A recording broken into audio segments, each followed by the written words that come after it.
दोस्तों, हमारे और आपके गांवों में बांस तो होते ही हैं, लेकिन क्या आप जानते हैं कि बांस की कोपलों से स्वादिष्ट सब्जी भी बनाई जा सकती है? अगर नहीं पता तो आइए आज देखते हैं पूरा तरीका, शुरुआत से लेकर आखिर तक। सबसे पहले ये जंगल और झाड़ियों के बीच जाती है और एक एक करके बांस की ताजी कोपलों को तोड़ना शुरू करती है।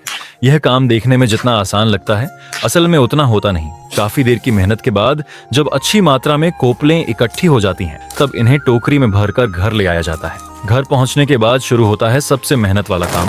सबसे पहले इन कोपलों के बाहरी छिलकों और रेशेदार हिस्सों को हटाया जाता है। कुछ कोपलों का छिलका आसानी से निकल जाता है, लेकिन कुछ का हिस्सा इतना ज्यादा चिपका हुआ होता है कि उसे पूरी तरह निकालना मुश्किल हो जाता है। इसलिए कुछ को पूरी तरह छील लिया जाता है और कुछ को वैसे ही रहने दिया जाता है। इसके बाद दोनों तरह की कोपलों को अच्छी तरह साफ पानी से कई बार धोया जाता है ताकि सारी गंदगी निकल जाए। फिर एक एक करके इन्हें अलग कर लिया जाता है और उबलते हुए पानी में थोड़ा सा नमक डालकर पकाया जाता है। दोनों कोपलों को एक साथ उबाला जरूर जाता है, लेकिन दोनों का तरीका थोड़ा अलग होता है। कुछ देर बाद जब ये अच्छी तरह उबल जाती हैं, तब इन्हें निकाल कर ठंडे पानी में डाल दिया जाता है। इससे इनका स्वाद और बनावट बेहतर हो जाती है। अब जो कोपलें पूरी तरह छीली गई थीं, उन्हें छोटे छोटे टुकड़ों में काट लिया जाता है ताकि मसाले इनके अंदर तक अच्छी तरह समा जाएं। इसके बाद कढ़ाई में तेल गरम किया जाता है। तेल गरम होते ही उसमें मसाले डाले जाते हैं। जैसे ही मसालों की खुशबू उठने लगती है, कटे हुए बांस के टुकड़ों को उसमें डालकर अच्छी तरह मिलाया जाता है। धीरे धीरे मसाले और बांस एक साथ पकने लगते हैं और एक शानदार खुशबू पूरे रसोई घर में फैल जाती है। अब बारी आती है दूसरी कोपलों की, जो बिना छीली हुई थी।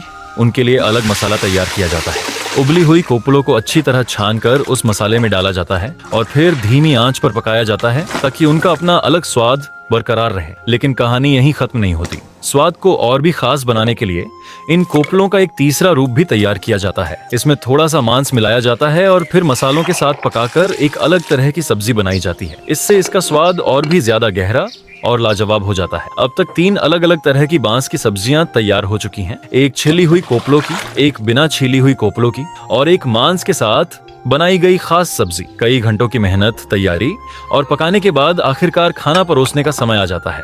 फिर तीनों लोग एक साथ बैठकर इन सभी व्यंजनों का आनंद लेते हैं। उनकी मेहनत का फल अब उनके सामने होता है और चेहरे पर दिखने वाली संतुष्टि बता देती है कि स्वाद सच में कमाल का बना है। तो दोस्तों, क्या आपने कभी बांस की कोपलों की सब्जी खाई है?